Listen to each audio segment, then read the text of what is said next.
This is Jeff Durkin with We Are Change CT, giving you guys a breaking news update involving the Silk Road trial. Unfortunately, I wasn't able to attend the sentencing hearing in New York City today in New York City.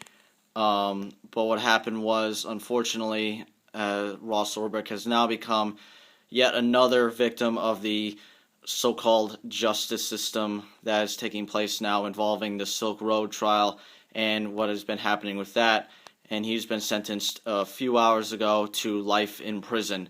The minimum that Judge Catherine Forrest, who presided over Ross's case, could give him was 20 years, and the government's argument was basically the idea to make an example out of him, to basically set as a precedent. And this is not the first time we've seen this for other cases such as Jeremy Hammond, Barrett Brown, among other cases similar to this in scope, where it is much bigger than just Ross Ulbricht. It's much bigger than Silk Road itself.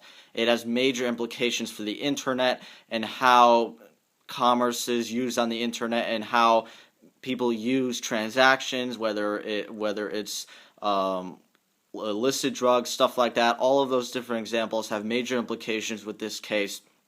But again, it was a couple hours ago that Ross Ulbricht has now been sentenced to life in prison. I'm going to do a full video on this with a bigger breakdown. But in the meantime, you could check out the link in the description below where I interviewed a good friend of mine and fellow journalist Derek Brose, who has extensively covered this case for thelibertybeat.com. Check out his work at thelibertybeat.com and follow him on Twitter at dbrosLiveFree for updates, because he was there today. And check out his great work in covering this very important case that everyone should be paying attention about. So check out that.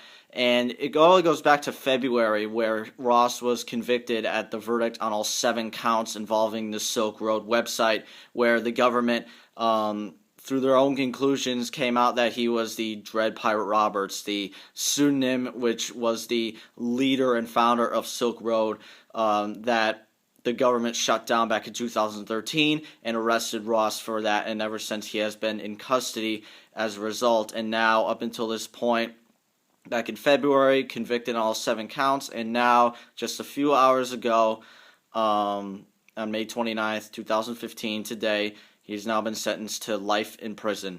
Again, the government's minimum was 20 years, mandatory minimum, so the lowest he could have gotten was 20 years in prison. But unfortunately, another sad day for really internet freedom in general. He has now been sentenced to life in prison. So stay tuned for updates. I'll be doing a full breakdown about the government's justification and the government's case against Ross Ulbricht and the bigger, wider implications of this case. But again, you could check out my interview with Derek Brose a few months ago about this case and the implications of it in the description below, and be sure to follow his work and check out his latest articles on it. He'll be posting some very good stuff, I'm sure, about this case and really the bigger implications that this case has on not just internet freedom, but in general the aspects of how we operate on the internet without going through government channels, government clearance, etc. So again, thanks everybody for watching, and stay tuned for more updates coming soon.